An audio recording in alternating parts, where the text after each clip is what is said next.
আপনারা প্রত্যেকে খুব শিক্ষিত মানুষ, খুব বড় বড় কথা বলছেন, কিন্তু আমি একদম ছোট দুটো কথা দিয়ে শুরু করেছি আর মানুষের বোঝার মতো ভাষায় বলতে চেয়েছিলাম। আমি বলতে চেয়েছিলাম চাকরির সুযোগ। 1 কোটি শিক্ষিত বেকারকে প্রত্যেক বছর কেন্দ্রীয় সরকার ইন্টার্নশিপ করার সুযোগ দিতে চায় 500টা সংস্থা দেশে। তার জন্য কি হবে? কেন্দ্রীয় সরকার 5,000 টাকা করে দেবে। আপনারা দেখেছেন প্রতিবেদনে, এই কোর্স চলাকালীন অর্থাৎ 1 বছর সময় পর্যন্ত ইন্টার্নশিপ চলাকালীন 5,000 টাকা করে মাসিক ভাতা তারা দেবে। আর এই ইন্টার্নশিপের জন্য ওই সংস্থাগুলোর যে খরচা হবে সেটা তারা তাদের কর্পোরেট সোশ্যাল রেসপন্সিবিলিটি, মানে কি, মানে প্রত্যেক কর্পোরেট সংস্থাকে কিছু সামাজিক কাজ করতে হয় বাধ্যতামূলক, না করলেও চলে, কিন্তু প্রত্যেকে করে একটাই লোভে। আমি বলবো লোভই বলছি। কি লোভ? না এই কাজটা করলে এই খাতে যে টাকাটা খরচ হয় সেই টাকাটা একদম সরাসরি, আপনি যদি 2 টাকা খরচ করেন আপনার 2 টাকা ট্যাক্স কমবে। এই ছাড়টা পাওয়ার জন্য করে অনেকে। এবার সেটা যদি কেউ সরাসরি বেকার শিক্ষিত যুবককে ট্রেনিং দেওয়ার জন্য, প্রশিক্ষণ দেওয়ার জন্য ছাড়টা পায়, তার মানে সোজাসুজি দাঁড়ায় কাজটা করতে এই সংস্থাগুলো অনেক বেশি আগ্রহী হবে। ফল কি হবে? 1 বছর এমন সংস্থায় যারা ট্রেনিং নেবে, প্রশিক্ষণ নেবে, তারা কি বসে থাকবে হাত গুটিয়ে? এটা কি কেউ বিশ্বাস করছেন? দেবাশিস বাবু, আপনি কি বিশ্বাস করছেন অধ্যাপক হিসেবে? নতুন চাকরির সুযোগ তৈরি হবে কিনা, আর তা যদি হয় তাহলে আমরা তার সুযোগ নিতে পারবো কিনা বাংলা থেকে? এই একটু শুরু কথা দিয়ে বলি আর কি, প্রশ্নের নির্দিষ্ট উত্তরে একদম আসবো। বেশ, এটা হচ্ছে যে এইবারের যে বাজেটটা যেটা পেশ করা হয়েছে, সেই বাজেটটা যখন মাননীয় অর্থমন্ত্রী পেশ করছিলেন তখন উনি শুরুতেই কিন্তু বলেছিলেন যে 9টা প্রায়োরিটি সেক্টরকে সামনে রেখে, এবং সেটা ধরে ধরে কিন্তু বিস্তারিতভাবে বাজেটটা পেশ করলেন।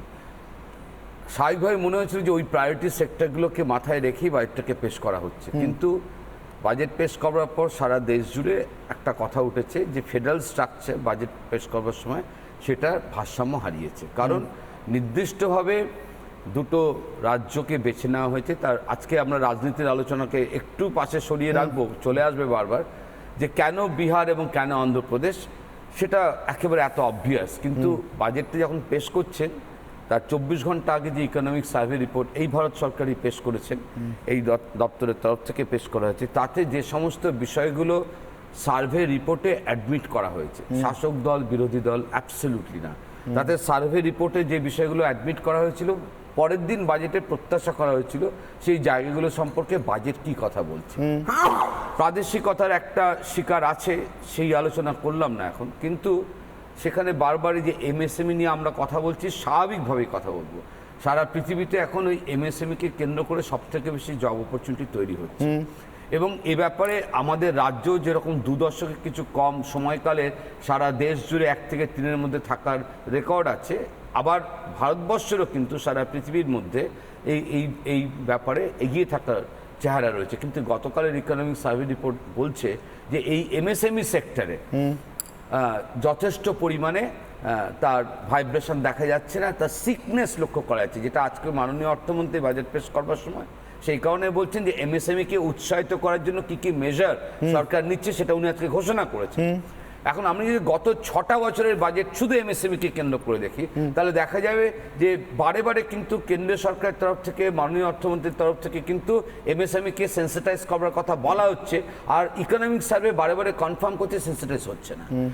আনএমপ্লয়মেন্ট রেকর্ড তৈরি হচ্ছে। কেন এই জায়গাটা হচ্ছে? তার মূল কারণ হচ্ছে, জাস্ট একসাথে সবগুলো এনে কনক্লুড করি, আমাদের দেশের যে সংকটটা এখন চলছে, যে সংকটটার কথা সার্ভে রিপোর্ট গতকালকে বলেছে যে কর্পোরেটকে উৎসাহিত করা হচ্ছে, কিন্তু যে কোনো কারণে গত কয়েক বছরে ধাপে প্রাইভেট ইনভেস্টমেন্ট ফল করেছে। বেসরকারিকরণের নীতি নেওয়া সত্ত্বেও বেসরকারি বিনিয়োগ বাড়ছে না, সেন্সিটাইজ এমএসএমইকে করা সত্ত্বেও হচ্ছে না।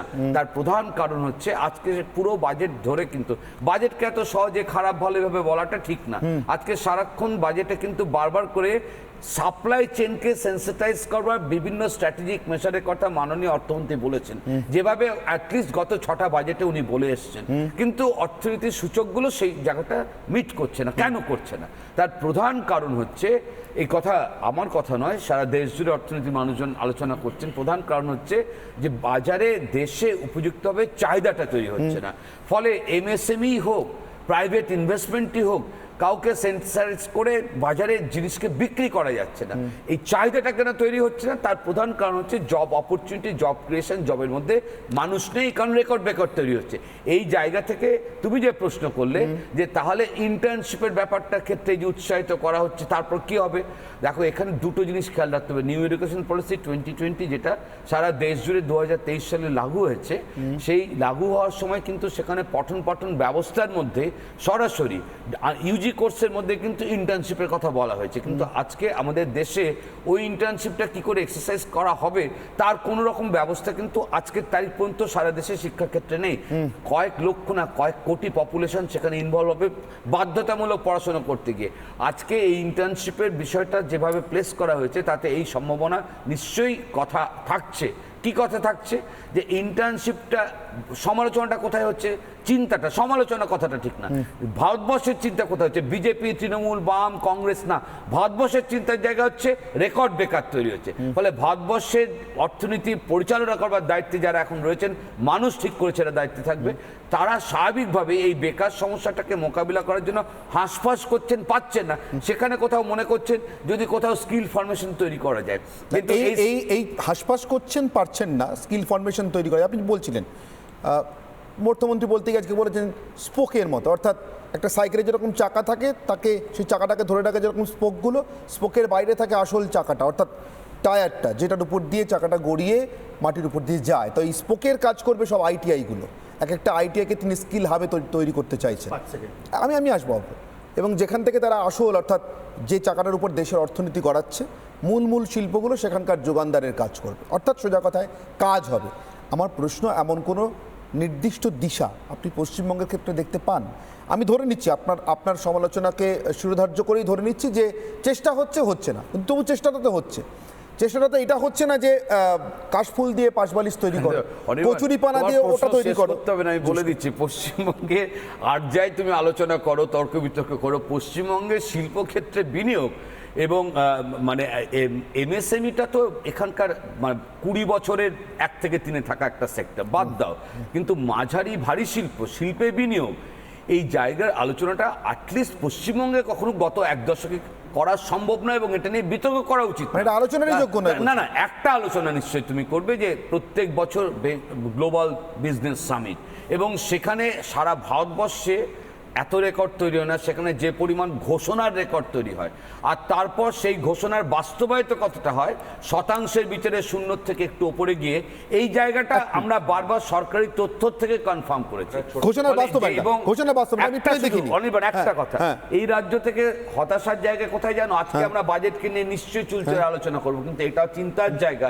এই রাজ্য থেকে পড়াশোনা না করতে পারলেও তারা পরিযায়ী শ্রমিক হিসেবে মিছিল করে বেরিয়ে চলে যাচ্ছে, আর এই রাজ্যে যদি কোনো ছেলে পড়াশোনা করবার সুযোগ নেয় তার মেধার ভিত্তিতে, তারপরেও সে কিন্তু চাকরি করবার জন্য অন্য রাজ্যে বিদেশে চলে যাচ্ছে। ফলে এই রাজ্যের অর্থনীতি নিয়ে, এই রাজ্যের শিল্পী বিনিয়োগ নিয়ে, এই রাজ্যের দুর্নীতিমুক্ত কাণ্ড কারখানা নিয়ে কখনো বিতর্ক আলোচনা করাটা একেবারেই সময় নষ্ট। আমি